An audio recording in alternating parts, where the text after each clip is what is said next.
สบายดีมื้อนี้อาหารตั้งโต๊ะนี่เป็นอาหารของคิงกับควีนเด้อมาพระราชทาน อาหารเที่ยงนี่เป็นเอื้อยนิโคแล้วเป็นVice President ของฮูสตันผู้นางอยู่นั่นเป็น President ไอ้เหวย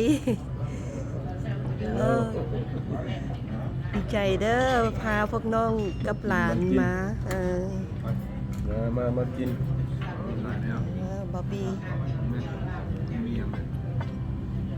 มึงเด้อ Sizzling beef อันนี้มันปลาอย่างนี้แคทฟิชปลาหมึกแคทฟิชอบปลาหม้อฮ้อนน่ะก็นี่พวกผักบ้องพวกผักบ้งหมูไส้หมูเครื่องในเป็นขาวๆอันนี้เป็นซุปปลาสลามได้นี่นี่อาหารฮ่องเต้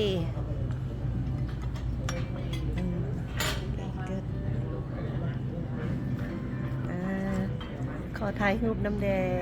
อยากได้ข้าวกล้องคือกัน